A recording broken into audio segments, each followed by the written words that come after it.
we are going to record this to the cloud. Week 6, part 2. Part 1 was from my kitchen. Part 2 is from the Hyatt place. We're making the rounds today to make sure you hear from the experts out there about workplace learning environments.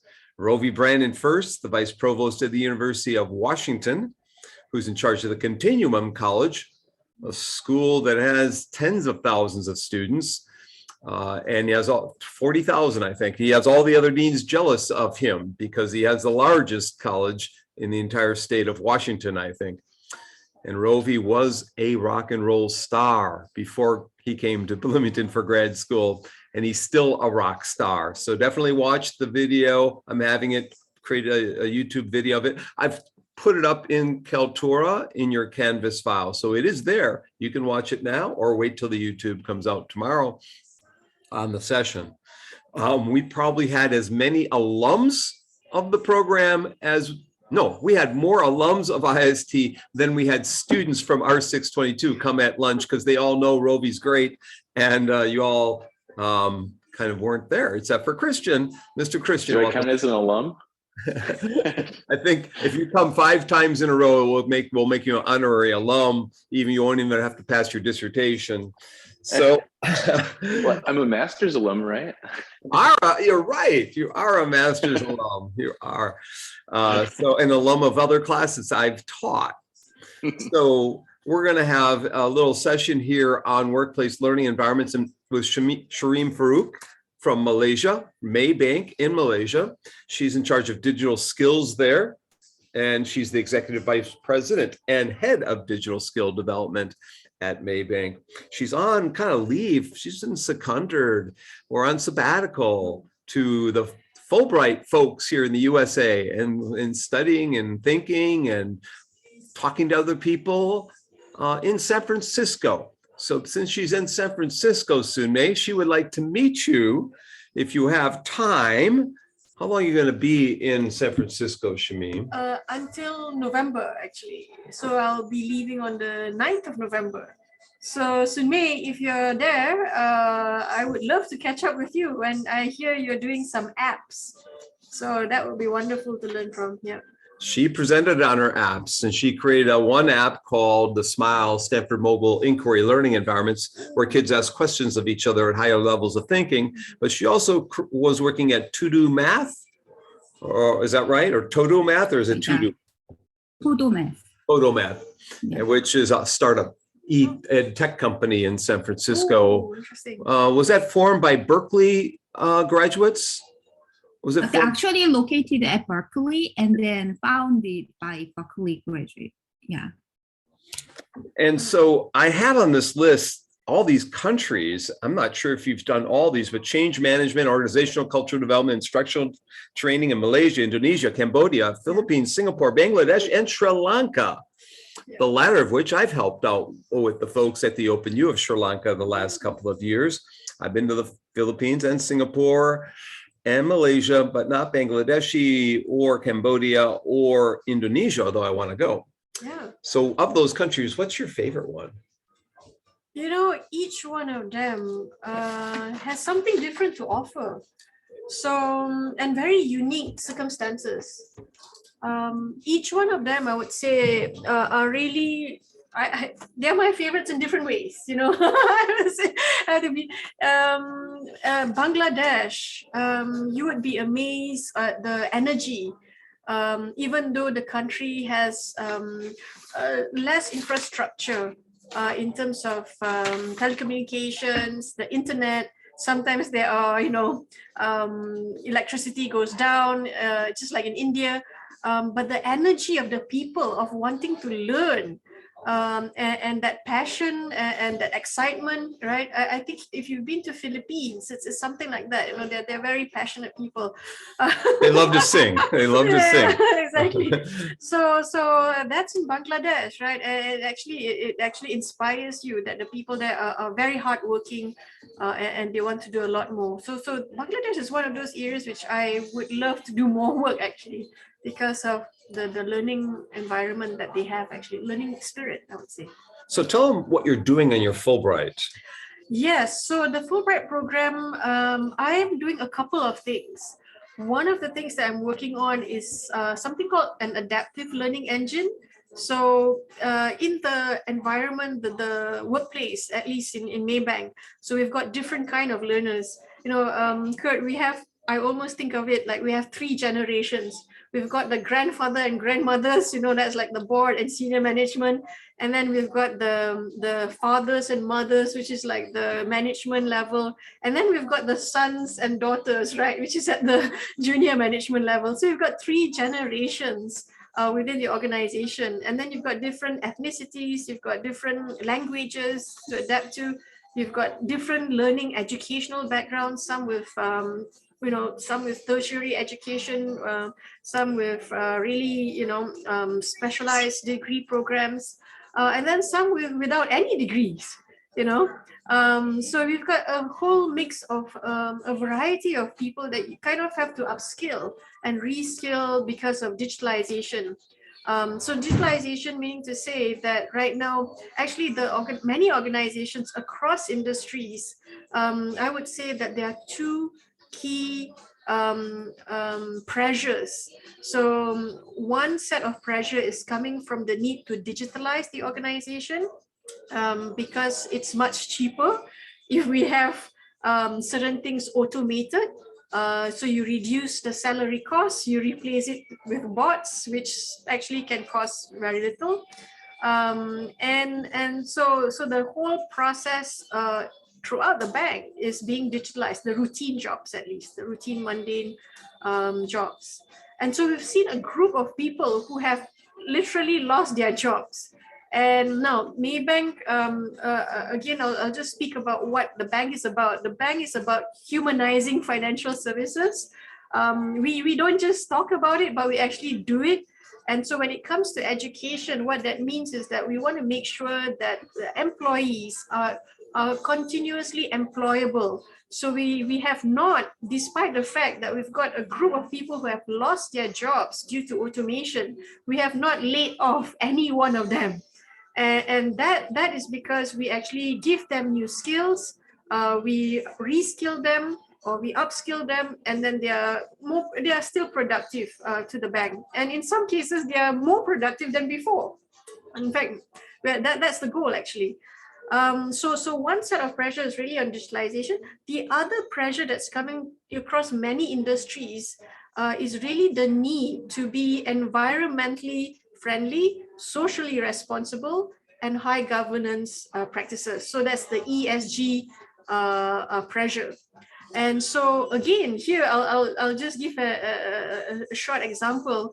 What this is requiring banks at least to do is the fact that many of our bankers have to change the way we actually approach our clients. So for example, we know it's no longer acceptable for us to just understand what the financial needs are of the organization. So for example, if a coal-fired power plant wanted a loan from the bank, we actually do not want to finance coal-fired power plants anymore because that's a high polluting kind of industry. So what we want our bankers to do is to then actually advise the client to change their business model. So we want to advise them not just to continue the same old business model, which is high pollution, highly risky to the environment, but we need them to be environmentally friendly. So in that respect, our bankers need to be business savvy as well. It's no longer enough to just know financials. So that is a huge mindset shift because we no longer say that we are just client-led, but we are also advising clients on the way in which to transform the organization and to do the right things. So those are the two key forces that are impacting changes actually in the industry. So can you hear the music in the background, Christian? Is it distracting or not? You can hear it? No? Yes? No? Turn it up. It's very faint. I don't find Very it. faint. Oh, okay. Okay, I'm gonna have her move this way a little closer. We might be able to avoid some of that. So Shameem, you were able to move up pretty fast within the organization. Yeah. What do you attribute that to? Okay, so I sort of anticipated this question. So I have a graph. So if you don't mind, if you we'll go to the put graph. Let's hold off going to the graph. Okay. And we'll do that in a second. So I attribute this to number one. I think it's not just about the person, but it's also who is your sponsor. And I would say you need to have sponsors. So I had a very good sponsor in my career. So and it was my line manager, to be honest, who kind of gave me a lot of freedom to act. So and that freedom to create and that freedom to take risks. Of course, many banks say we are risk averse. But in this case, I think the industry, the profession that we are in, training, it's not entirely all risky, unless of course you're talking about occupational health and safety, kind of training. But in the space that I am focusing on, digital skills and things like that, the risk is not all that high. So in that sense, it's the nature of the profession a bit. But it's really number one, the sponsor who gives me that freedom to act, that autonomy to try things out, and also that ability to just change things, right? So for example, Kurt, I actually have a new sales channel. So I also operate a sales channel, which is my social media marketing channel. Social media marketing never existed in the bank before the past 3 years. But because we have to reskill the front office staff, the tellers and all that. So in a digital way, we reskilled them so that they become influencers in the digital space on finance. So as a result, I literally have a new sales channel, which is on social media marketing, right? So now that's something. Yeah. At noon, we were talking to Rovi, and he's talking about changing the world of training and education through certificates and portfolios and alternative degree programs he's developing. Yeah. But he was originally an instructional designer creating class. He's changed from an instructional designer working for one class to someone who's impacting tens of thousands of people in the state of Washington and beyond. They work with 5 states, actually, the university does. And so in your case too, you're trained in IST, but you're doing much, much more than that. Because I think one of the things that I would, which I think I did was, which helped, which is really knowing what you're teaching. It goes without saying, right? So if you're gonna teach people things like digital marketing, you kind of have to know it a bit yourself, right? You have to connect and find out, and find people who know this kind of stuff. And lo and behold, actually, you then start to lead a new business area, which organizations may not have thought of before, So I think taking the initiative, that proactiveness to figure new things out, right? And then making it work within the organization is, I think, probably what helped me. Well, let's ask you 2 more questions. We'll go to the slides then. And we're going to go to the audience questions here too. And thanks everyone. So maybe soon, if you haven't, you got the Jamboard, good. If you got the Jamboard going. So one is, well, it's a combined question, and then I have another one. So this is a course on learning environment designs. Yes. Learning, and is that right, Christian? Learning environments designs, is that S on it. So how have the models that you utilize for your training changed from the way you were trained in IST? The old 521 and 511, 541, 561, the core that you took. How much has core helped you in your current position, and how much has it hindered you because things have changed and are moving beyond that? What's changed? Sure. By and large, I think the core models are things that I've been using by and large. Now, I would say, give you an example, the ADDIE model, right? The ADDIE model is something which, every part of the ADDIE model applies to designing an instruction. You may not use it sequentially, but it's there, so I've adapted it and used it. Other models, systems thinking, it's something which I learned. I know Dr. Raguluth, I attribute that to him because he had taught me, and I'm sure other, professors have. But that systems thinking approach, especially in a complex organization, was really helpful. And there it was combining systems thinking and the ADDIE model. And then the other model, which I use a lot, is the ISPI, which is the International Society for Performance Improvement. They have a set of 10 guiding principles. One of it is to take a systems approach, so that combines that. And the other is focusing on results, which I think is absolutely important.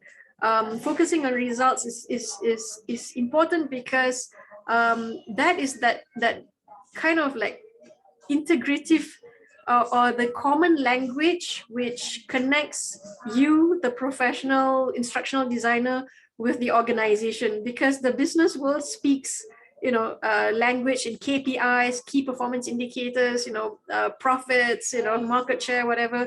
And if you use that focusing on results guiding principle, it actually connects you back to what the organization is aiming for. So this kind of bridges, the profession, ISD profession, together with the industry requirements. So by and large, I think it was, but okay, so one thing which I will say is that to adapt these models, one key competency which I found very helpful is this competency which I call organizational awareness. So organizational awareness is sensing the formal and informal culture within the organization. And not just culture, but how decisions get made. So for example, in the bank, it was very, very important for me to kind of map out who are the key stakeholders, how decisions get made, what kind of decisions could be made at which level. And then with that map, trying to also understand then how the culture, who impacts the culture, which stakeholders are key in that process. And with that clarity, then it was, then I took, and that's probably part of systems approach, system thinking approach.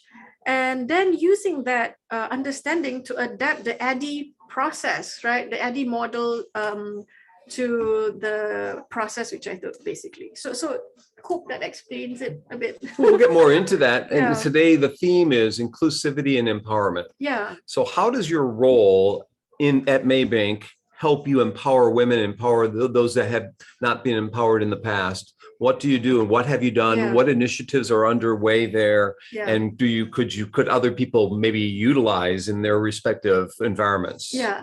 So one of the key things which which was part of the design consideration right from the onset was that we want to create a learning culture. And why? Well, really because when we talk about what the pressures are to the organization, there are multiple pressures, and these pressures are changing. I'll give you an example. COVID-19 happened. Okay, no one anticipated that. That happened, suddenly, right? So now, and then you talk about digital, and then you talk about ESG, which we spoke about earlier. So there are so many things, and the world is moving so rapid that you have to build an environment which continuously learns. So now, with that in mind, we spoke about culture. Now, culture means everyone doing learning. So there cannot be any, it doesn't make sense for just to focus on certain groups, because if you want to create a culture in an organization, everyone has to be involved. So that goal of having everyone on board requires an inclusive approach. So now the question is, how do we mobilize? Because Maybank is a workforce of 42,000 employees and operating globally. It's a lot. Yeah, globally, and we have in all the ASEAN countries from Burma, Laos, Cambodia, Indonesia, Singapore, right? So how do we mobilize the learning culture throughout the whole region, and across 42,000 employees, across generations, as I mentioned? So we had to take an inclusive approach, and we had to figure this out smartly, right? So now, one of the things that we did was, again, mapping out the stakeholders, right? Through that stakeholder mapping, we found out that actually who shapes culture in the bank a lot are the leaders, right? The line managers specifically. So you've got senior leaders at the top, right? You need that as a start because they need to bless, right? the whole initiative. Now, once the godfathers and the godmothers bless it, it needs to go down the line. Now, when it goes down the line, on a day-to-day basis, supervisors are the ones who actually direct and mobilize resources and what employees focus on. And so we had to get all the supervisors into the conversation. Then the question was, how do we do that? Because we have literally about 3,000, managers just in Malaysia, right? So, okay, so at least we narrowed down from 25,000, employees in Malaysia, 3,000 of them are senior leader, supervisors, I would say.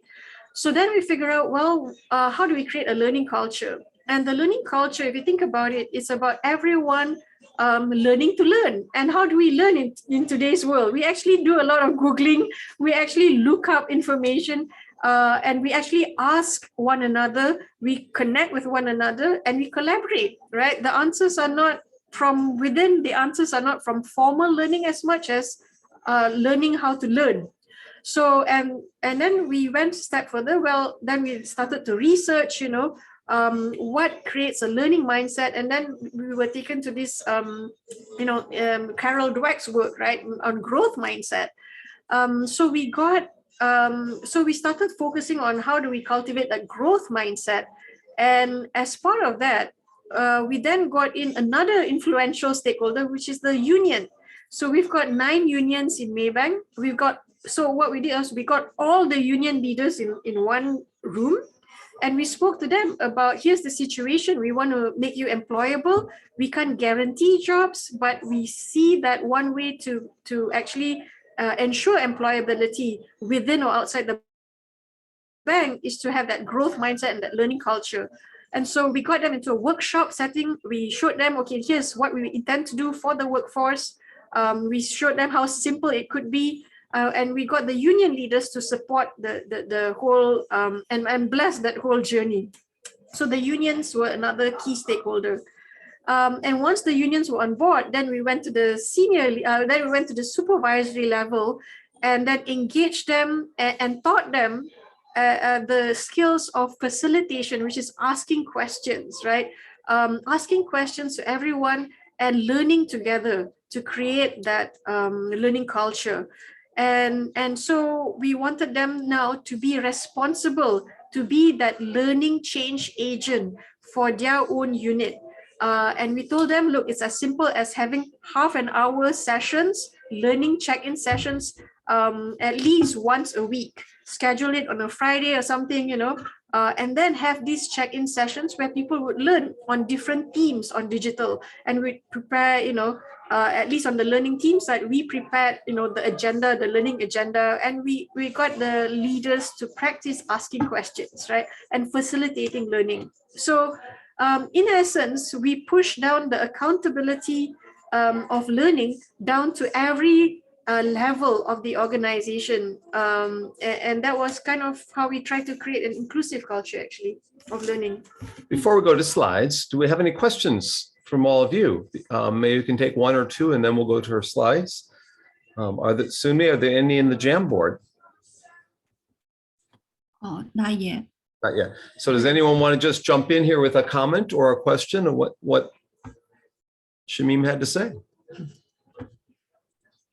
So Shameem, you talked about changing the culture and, having multiple generations of knowledge. So how was that going from the fixed mindset to a growth mindset? Right. So, okay. So one of the key things that we did in respect to the growth mindset was getting, in fact, I have a picture of that, but the key thing was to get our senior leaders. So it started with our CEO. So our CEO now, so again, it starts with the leader. And that's actually, I just learned this from Elisa, who was a teacher from Germany. Apparently in Germany, they have a saying called "the fish stinks from the head," which means, it's, the leaders, actually the leaders actually sets the stage and the tone for what happens, right? And so our CEO, he demonstrated the fact that number one, he demonstrated vulnerability in learning, because he said, I do not know this thing called machine learning. I do not know what is an algorithm. So he requested for a class for him and the whole of board of directors in Maybank to learn about what is an algorithm, what is machine learning, and what is Python and R. So we organized that class for him. And for the whole board directors, right? So they were vulnerable at that stage, right? Because they were learning coding and they were not great at it at all, right? And so, but what that is a strong message to everyone. It was not specifically about them getting to know what an algorithm was, but it was the act of showing what learning means. And so that act itself, we recorded it, we showed everyone, look, in this classroom, we have 70-year-olds, learning what an algorithm is. We have, 50-year-olds, we have 60 years old, right? So that role modeling was extremely important from the top. Now, when we go down to the management level and the junior level, hey, if our 70-year-old leaders could do it, right? I don't think there's any question, right? That it was very difficult for people to question that. Now, the challenge came from, lo and behold, some experts, subject matter experts in the area who thought that, hey, this area on machine learning and all that, it is a technology matter. It should only be taught to technology people, okay? And some people thought that only technology people could understand technology. So again, a key guiding principle was that no, we want to create an inclusive approach, and everyone has to reskill because we want it to be a technology company. So here's where the mission of the organization and the vision of the organization is important, because if the organization says that it wants to be a technology company, then everyone has to know technology, right? It's not just the technology function, but everyone. So that's why we made it inclusive. That's why we reskilled not just the technology function, but we reskilled everyone. And so that was kind of how we kind of created that learning agenda. Does that help? Yeah. So we've got some slides to share with you, if that's okay, unless someone else wants to make a comment. I had a question. I put it in the chat. So I said, how did you get leaders on board to do the weekly trainings you mentioned? Yeah. Sounds like you adopted a type of micro training approach. Yes. And how did that work? Oh, okay, sure. So I think I spoke about the senior leaders part, which I think I won't elaborate. I think what you're asking is like the rest of the leaders, right? The supervisors and all that.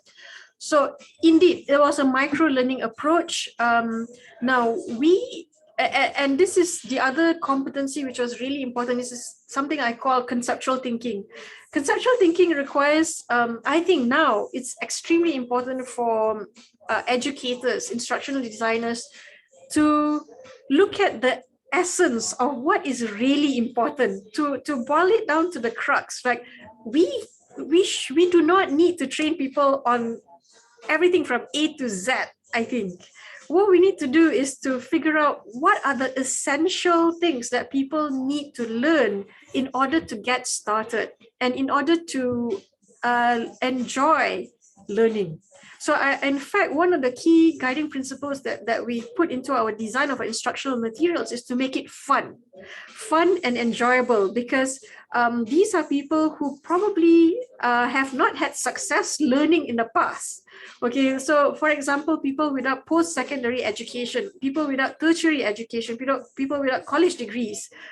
Traditionally, many of these groups of people did not enjoy learning or did not have a great time learning. So we were very cognizant of that fact, and we wanted to therefore chunk down materials and to make it as simple as possible and to make people successful in learning as much as possible. So when we condense it down and take baby steps, so we said, okay, the first phase is just a phase of learning the basics of what AI is, or artificial intelligence, what machine learning is, just knowing the basics, and then exciting people on the possibilities of it. So, and then we made it relatable to their job. So when people saw these kind of applicability to them and to their future, I think it got people excited.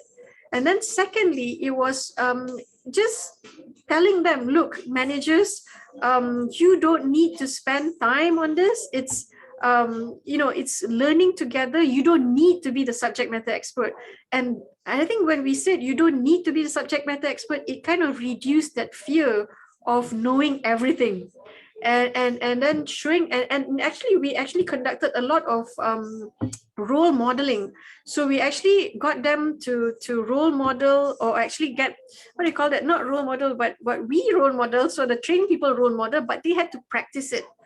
So when they practice it, we gave them feedback, on how well they were doing as facilitators of learning. So it was kind of like a simulation which every leader had to go through, and then they were kind of given feedback by one another, by their peers. And so there was peer learning also going on at the same time. So that was kind of the process that we went through. Yeah. Thank you. Is that too much? Or? No, that was perfect. Thank you. Oh, okay. Let me see if I can find her slides now.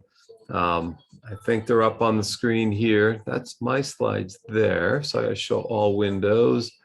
Probably down here somewhere. No. Is it that right there? Yeah, that's right. Okay. Okay. Great.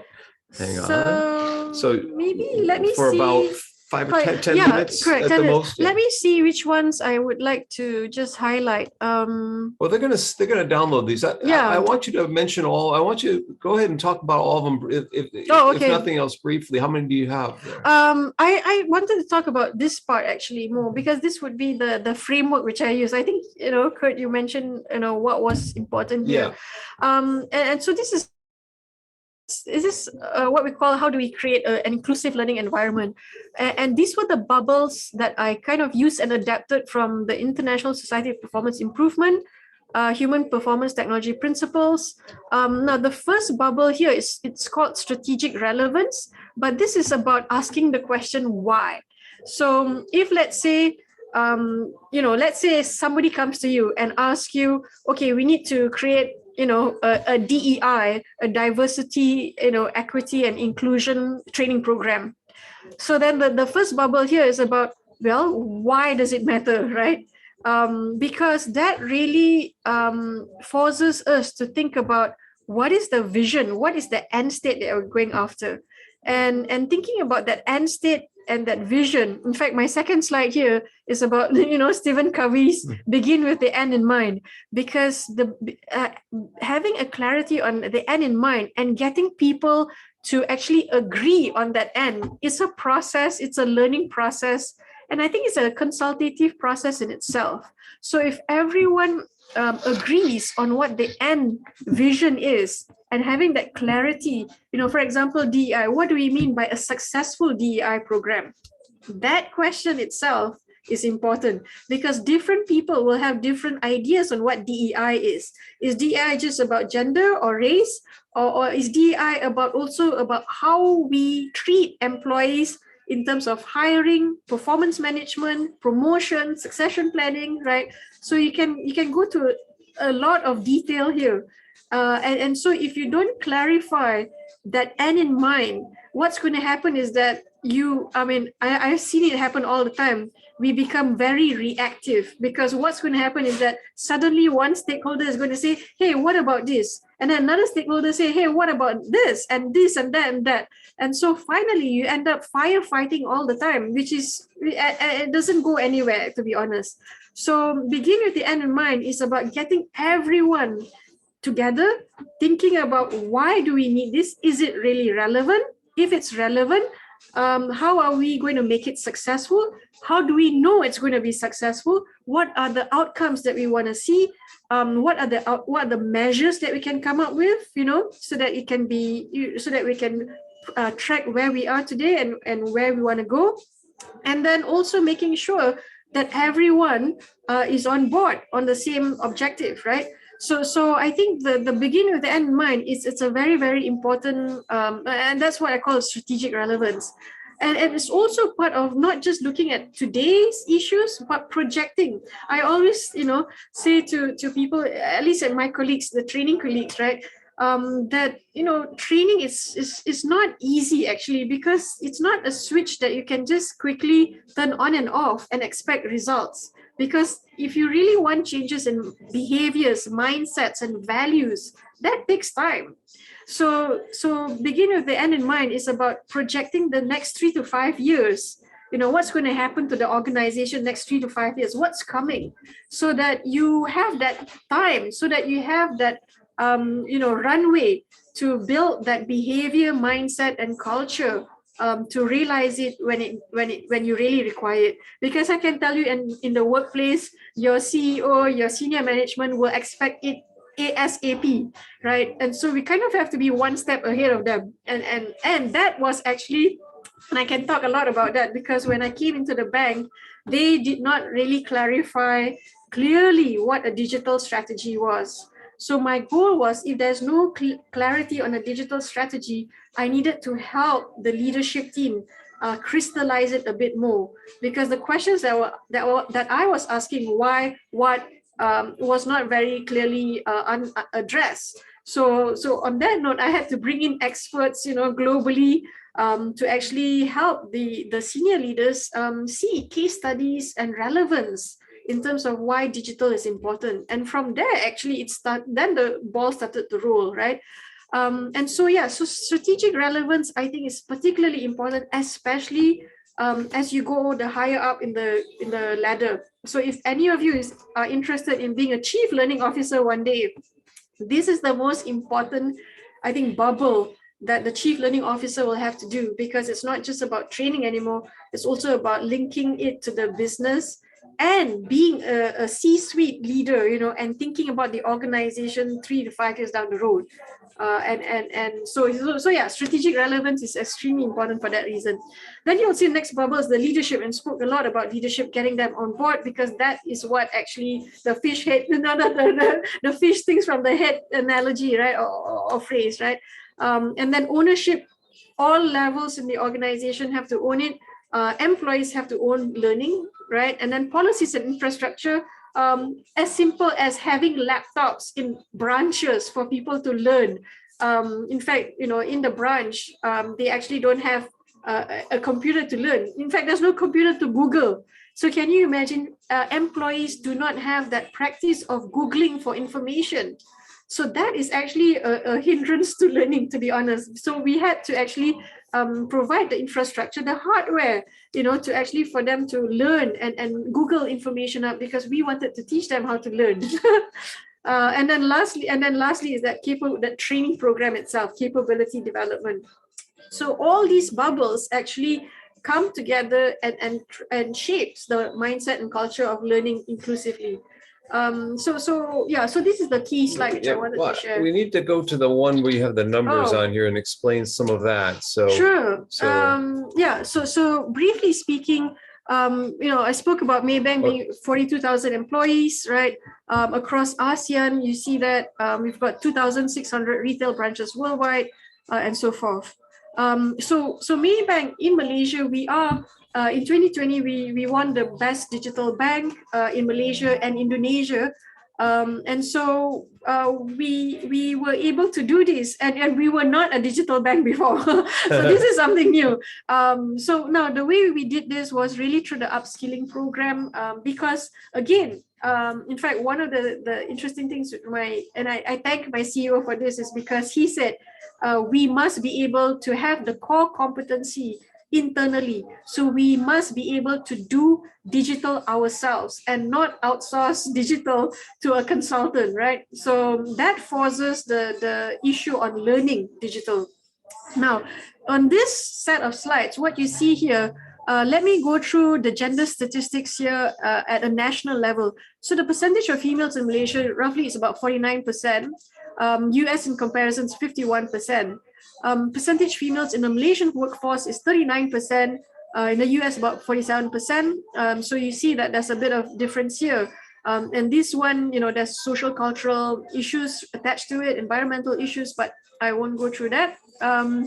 But bear in mind, this 39% needs to then, I think, compare it to the percentage of females in Maybank, which is 56%, right? So industry-wide, actually, there are females who like banking, actually.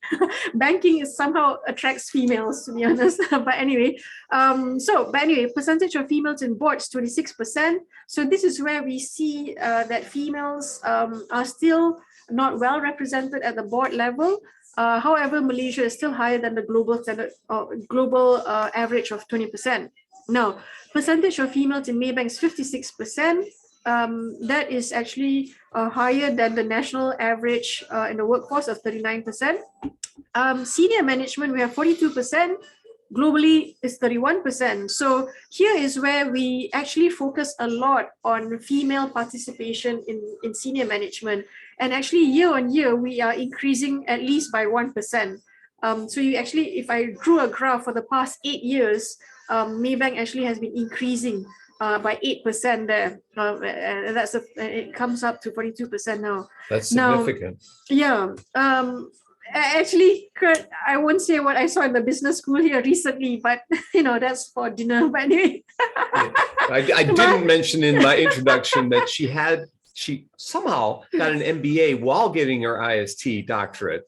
Yeah. So Shameem is very connected to our business school here at IU, the esteemed Kelly School, business school. Yeah. So, but the point here is the last two rows. Percentage of females in technology function is 36%. Now, remember, if we want to teach, remember I mentioned earlier that the things I wanted to teach was like machine learning, AI, artificial intelligence. So usually the approach is to train the technology function to do machine learning and AI, because it's a very, technology related thing. However, we said that we wanted to ensure that the whole organization is upskill and reskill on technology, because our vision is to be a technology company. So therefore, we actually we made sure that AI and machine learning is accessible to all employees across the organization and not just to the technology function. And as a result, we were able to kind of reverse that underrepresentation of females in technology, where now we have 52% of females certified in AI and machine learning for business. And the certification is actually from INSEAD Business School, which is actually quite prestigious globally. So this is how we actually consciously ensured that everyone, and we kind of democratize learning AI and machine learning to all, and not just focusing on the usual route of just the technology people. Because if you did that, you would be perpetuating that underrepresentation of females in technology. You kind of have to go beyond technology to ensure that you have more people now in the pipeline. So this is the kind of thing that I wanted to show. Are there any parts, So this slide is something which is also quite interesting, because I spoke about the 3 generations, right? Like grandfather, grandmother, and then right up to the sons and daughters. So you have here, or key highlights is that when we first did this program, we looked at people who are doing this, right? We found that actually 40% of staff who are actually upskilling themselves are in their early 40s. So which means to say is not digital doesn't just appeal to the younger population. In fact, here we found that actually because the learning is made easily accessible and so forth, that people in their 40s were actually embracing this. So that was interesting. And if you look at the second point here, loyal Maybankers with 20 to 30 years of service are the highest certified pool. Now, these are very senior serving staff. Again, they were very, very interested to upskill themselves. And this is a testament that the education is simple enough for all generations to learn. And then the third piece here is that non-executives, which are actually the people usually in the clerical, blue-collared, employees, they in fact, in their category of staff, 54% of them are actually certified in new digital skills, but basic digital skills, but they actually upskill themselves. So that's actually more than if we look at the senior management, where only 19% of the senior management staff have upskilled themselves, right, early in the years. So the non-executive staff, and I think I attribute this to the unions who actually help to actually promote the upskilling program. And then here you see that against female, we spoke about this, where 64% actually of the females are actually certified. So so these are a bit of how the stats on the inclusiveness of the training program. Anything else we want? Oh yeah, so that was the picture of all the senior leaders learning. So we took this picture, we promoted, we showed it in all our employee communications, right? Our senior board directors here, he's from Indonesia actually, easily in his 70s, and then we have our senior leaders, CEO of Indonesia. And our CEO, and board directors. Well, according to Rovi Brandon this morning, we're all going to be living to, or the young people today will be living increasingly to 100. So you'll have 80 and 90-year-old people in the future. Is anything else here that you want to mention? Oh, yeah. There's one more thing which I want to do. Yeah, this one. This is something. This slide here is kind of something which we charted out the learning process actually. So on the left side here, you see that we charted out 5 different stages of learning.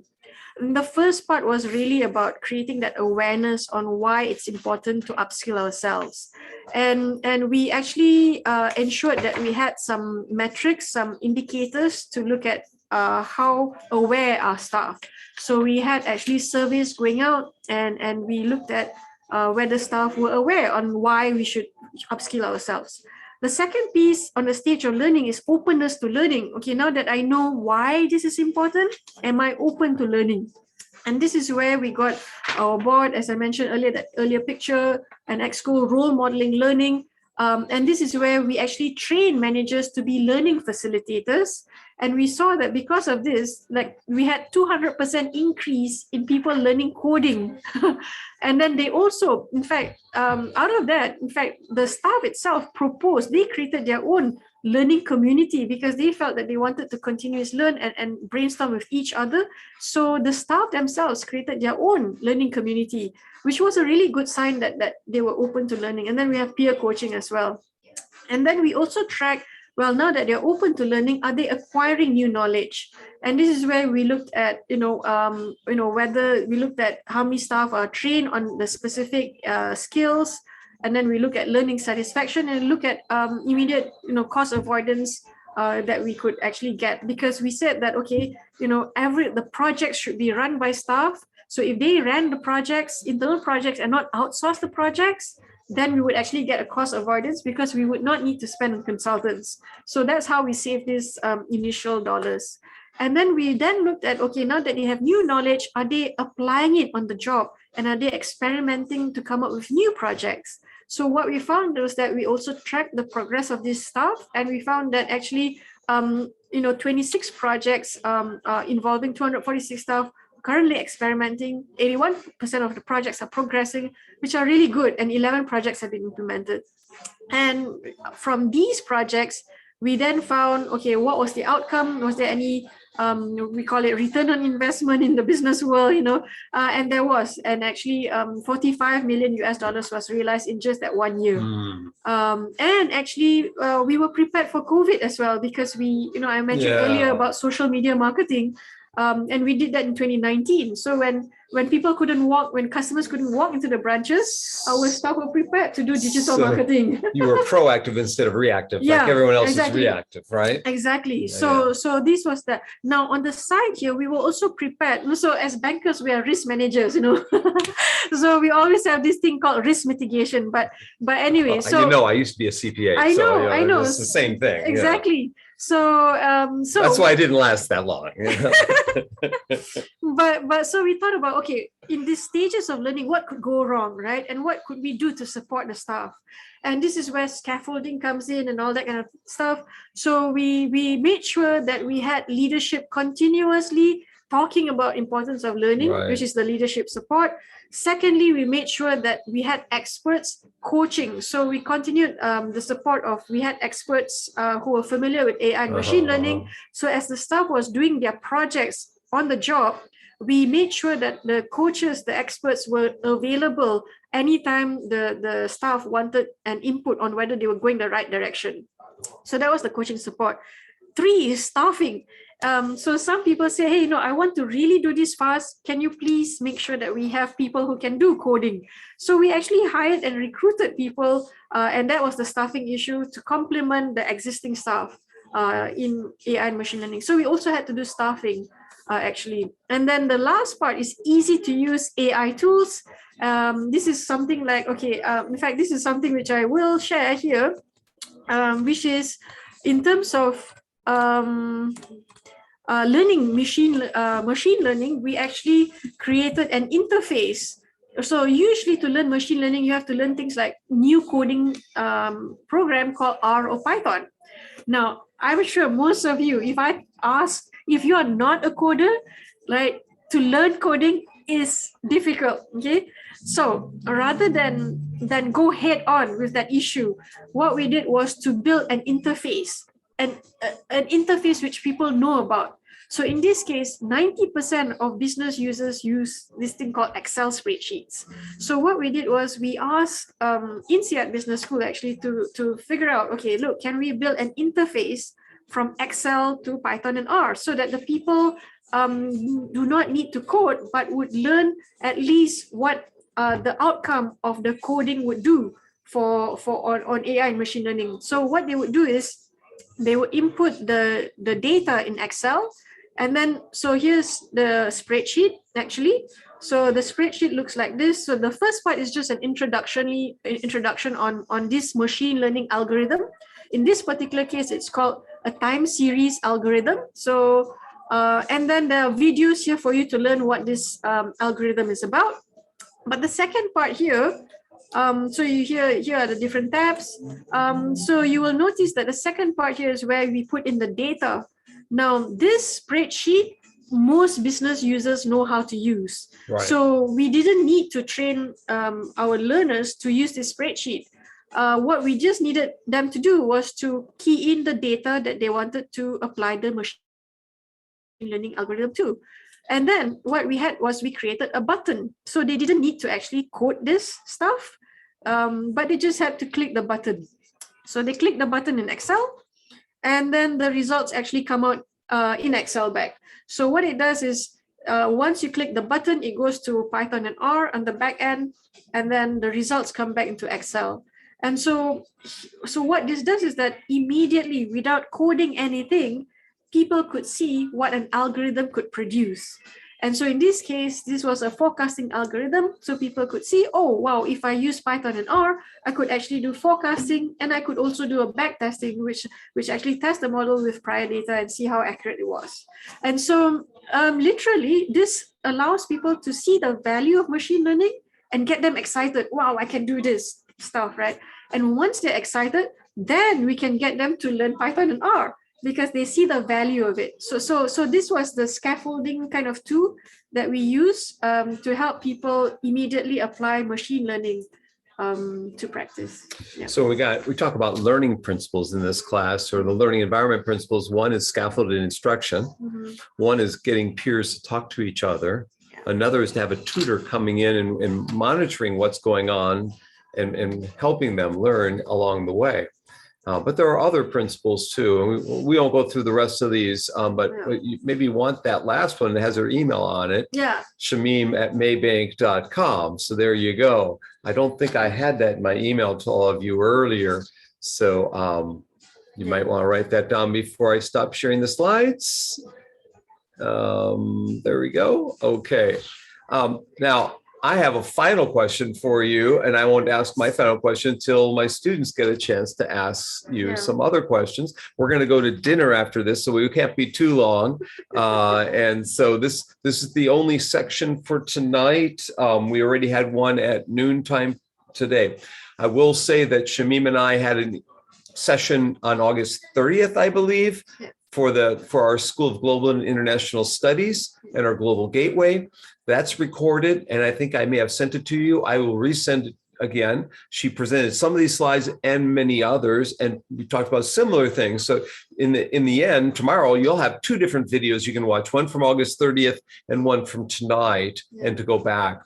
I also will point out that we switched weeks 5 and 6. We had Dr. Reeves last week in Authentic Learning, and Shameem was this week because I knew she'd be really good when she said she's flying in today or yesterday. You flew in? I flew in Wednesday. Wednesday. Yeah. So I knew this would be good for week 6. So let's open it up for other questions. I think we have some in the chat here on the side that Bo is asking. So Bo, you want to go ahead and ask Shameem your question? Yeah, no problem. So one of the things, so I just to clarify my background, I'm coming from like the K-12 education setting. One thing that we've found is that like as teachers become trained in Project Lead the Way, they're able to provide dual credit courses or advanced placement courses in their respective schools. They have larger school districts that kind of actively recruit them and then will poach them because they're able to pay them higher salaries. Have you found that through all of I mean, there was a lot of training that you just kind of shared with us. Have you found that through all that training that's been provided to your employees and your teams there at Maybank that outside organizations have actively recruited and tried to take them away from your company after they've built out their capacity?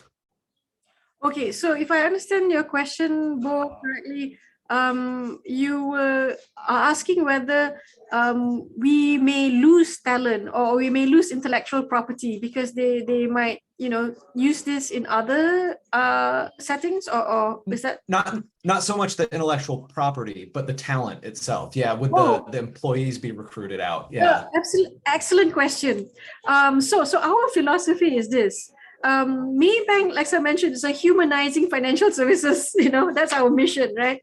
Now that means that providing excellent education to employees is one of the key pillars of it. Now that may come at the risk of losing talent, but our philosophy is that we will also attract talent. Now, as a testament to that, Maybank is actually the top graduate employer in Malaysia across all companies. So we are actually the #1 employer. And why do actually fresh graduates want to join Maybank? It's because of the learning platform that we provide them, excellent education opportunities and experiences. So we do lose talent, but we are actually gaining a lot of talent as well. So that's how we brand ourselves, and it's worked for us actually. Yeah. So yeah, we rather brand ourselves, what we want to be, and then we actually, in fact, our attrition rate is only 8%. Is that good in the industry? Absolutely good, because in the tech industry, or even the sales industry is like up to 20%, 40%. In sales industry is very tough, but we are able to retain our sales force pretty well, actually. Other questions? I know you probably have some in the Jamboard. They soon be looking at the Jamboard. But anyone want to ask something before we go to the Jamboard? Yeah. This is like 2 minutes. Sunmei? Sunmei? Yeah, Do we have questions in the Jamboard? yeah, two questions. Okay, who wants to ask one from the Jamboard? Christian, you can go. Chris? Chris, do you have anything? It must be Christian then. Okay, Christian. Well, yeah. So one of the biggest things that I'd like to ask you is, what do you do when some of your key like sponsor leaders change either in the middle of like the implementation of a really long drawn out process for building out the training, and they just want to change everything? I've been in a couple of administrations where the very top, the fish head, or what was it? I think it was the fish head, right? Yeah. The fish head, there was one organization, it had 3 different heads, and each of them had dramatic changes to make. And something like this it is organizational wide change, and each of them would have changed it. Yeah. So thanks for that question, Christian. In fact, as we speak, my CEO changed. So now, interestingly, when the new CEO comes in, he did precisely what you mentioned, which is that he has his own strategic plans, because the reason why there are changes, because you want change. You want a leadership change, and then you want change, right? So now, in terms of the digital upskilling program, I think that was the reason why it's very, very important to clarify the why of things before you do the what of things.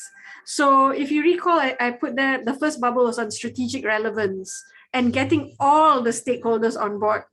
Now, in this case, because we had unions involved, because we had the board involved, because we had really a lot of people involved in the process, it's not so easy to change, actually, once you get the whole ball rolling, right?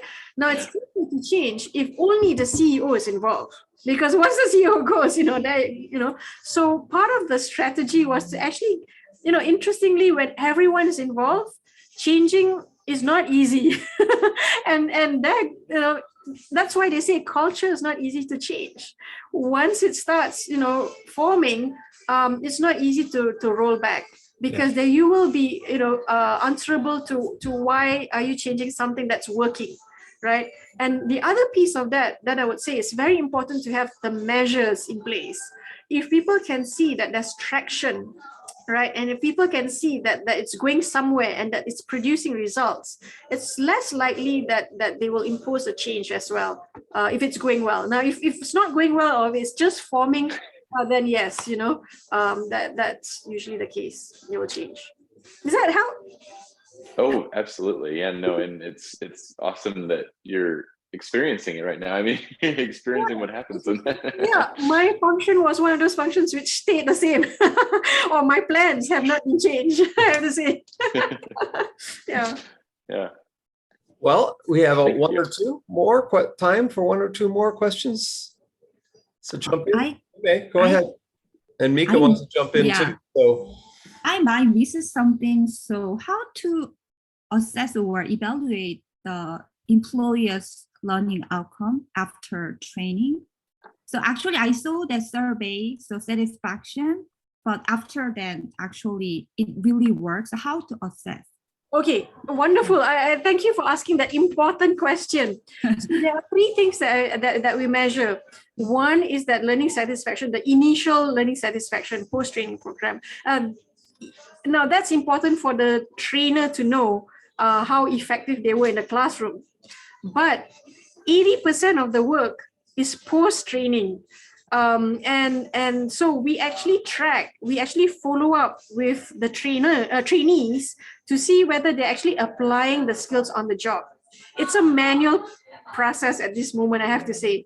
But what we do is we try to automate it as best as we can, and we get the so it's the staff are required to report after you attend the program, are you applying the skills?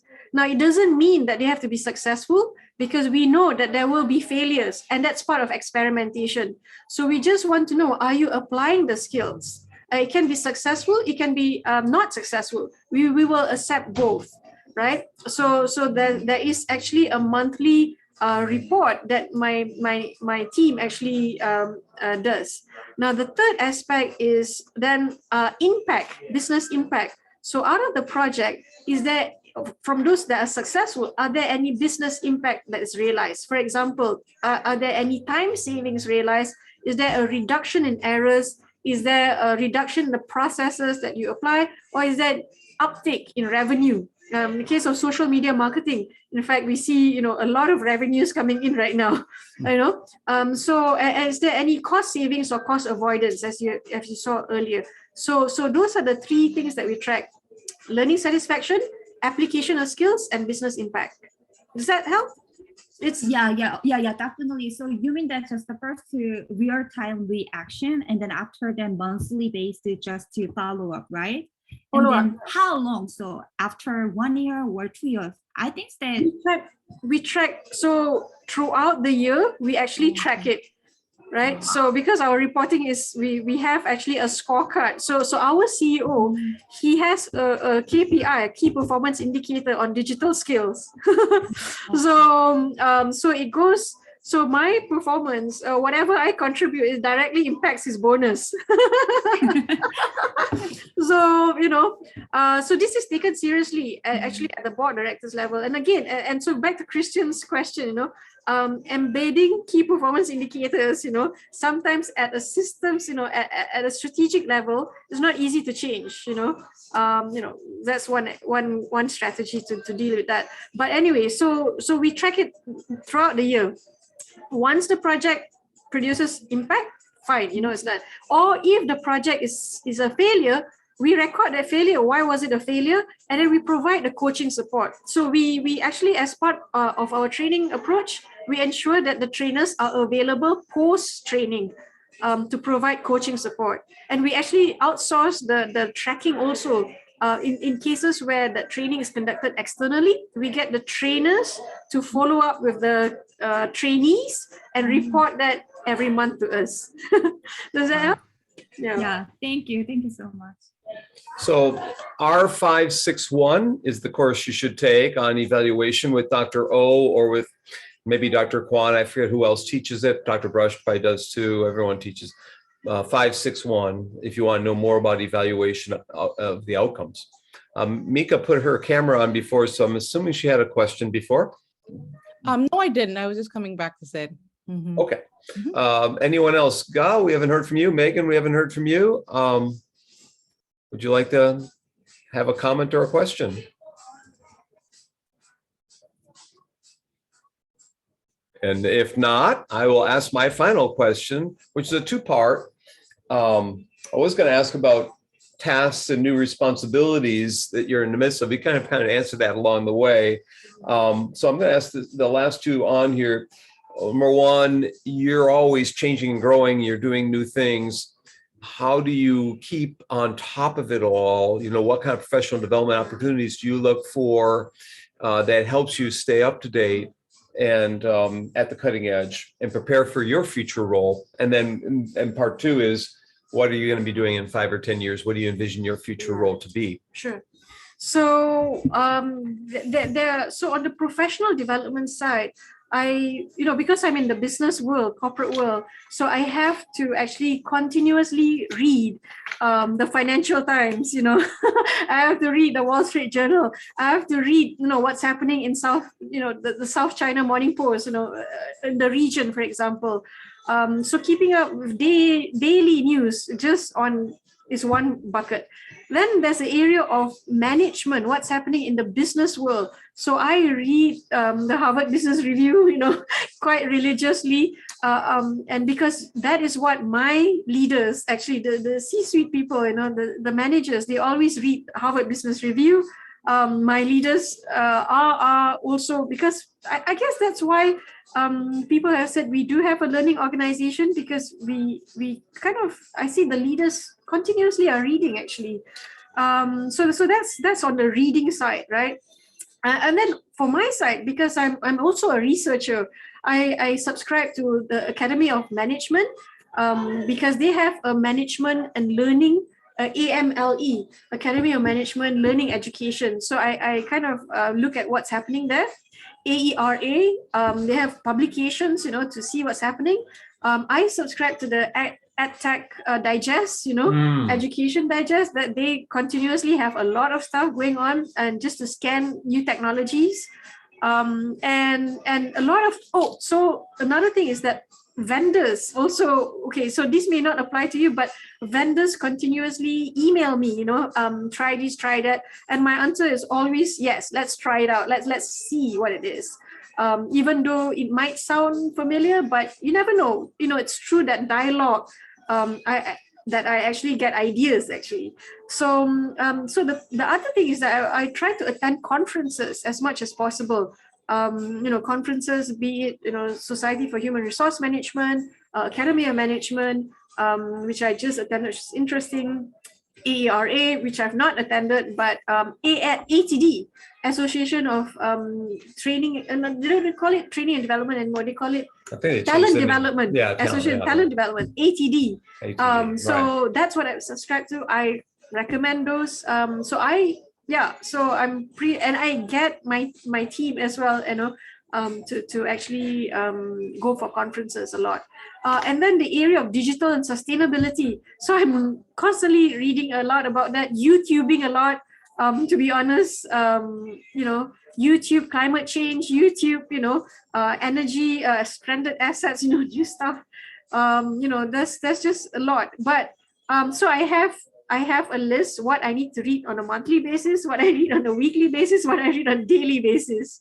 So yeah, just I think you have to just be disciplined about it, I think, so those are my sources of learning. Was there a second part of the question? Yeah, was it your future and where you're okay. My future. So I, there's three, those of you who are doing your PhD, right? There's three stools of, they call it the three legs of research, right? Or researcher.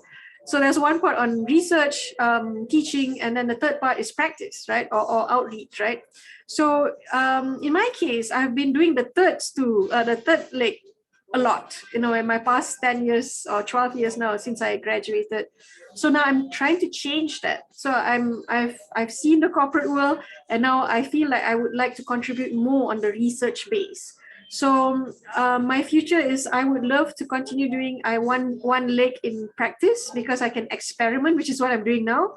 And the other leg is actually doing research and working on new, exciting, innovative stuff, right? Without administrative duties anymore, which is what I have now. So that's kind of where I see my future, and finding out ways to democratize learning more, to be honest. That's how I kind of boil it down to. Yeah. Well, I want to thank you, Shameem, for coming in, and we need to give you a big round of applause here. Thank you for your attention. This has been fascinating tonight, that, we can do this from a lobby of a hotel, the Hyatt place here in Bloomington, across from the Irish Line. If you've been in Bloomington, know where the Irish Line is, or the Tap, we're across the street from the Irish Line, which was an old train depot and a bed and breakfast. So that's where we might try that for dinner. I'm not sure. I want to say that next week we're going to have my former advisees, Mana Ju and Merve Bazdagan, come in and talk about space. They've both been the GA or postdocs or researchers for campus university tech services, looking at the Mosaic project for active learning spaces. And so we'll have that. And then Maine and I just got a publication accepted for Open Learning Journal about 15 guidelines for instruction for people who create MOOCs. So we might tell you in the second half of the class. It won't be a long class next week, I think, unless I do something else and add on to it. I also say that Merve's been helping me create a calendar of the 365 calendar I'm having at the printer. Right now, I'm having one sample shipped to me. So I have had a couple interesting things go on in the past week myself, between the calendar project, and then I have a new book that came out on Friday that's on motivating learners online, that I may have sent to all of you last Friday. That's going to be free to the world, mainly meant for teachers in the former British colonies, including Malaysia, which is a former British colony, I think, and India and Pakistan, Bangladesh, and and Jamaica and Botswana and other parts of the world. So that just came out. And then on Friday, we got an announcement that we're getting an award for my podcast show, Silver Lining for Learning. Yeah. So there you can get your professional development on my yeah. podcast show. So it's been a kind of an exciting couple of days here. It's been a little exhausting because I read 2 dissertations this weekend, and I have a third one sitting there for me to read. About 3 o'clock this morning, I said, I'm not going to read the third one. I got through 2. That's pretty good for one weekend. So anyways, next week is week 7. I want to say that on week 10, when we get the award, we're going to give a speech, and I'll give you all the link so you can watch that. And that's going to be almost a 1-hour talk about our podcast show. I'm also going to interview Rick West and someone else about their free book on EdTech when I'm at AECT in Las Vegas for week 10. So week 10 is not going to be a normal week. You probably just have to watch the recording, but you can come live for either of those events that we'll have. Again, we'll see you next week. I'm still giving feedback to last week in the discussion forum. I just started, so I'm still popping in there after tonight. Dinner tonight, I'll be going in to give some more. You guys are doing great in the discussions, as Sumi has pointed out. So I'm going to save this to the cloud, stop the recording, and thank you, Shameem. Thank you. Say goodbye before I hit this end spot. Thank you, everyone. Bye-bye.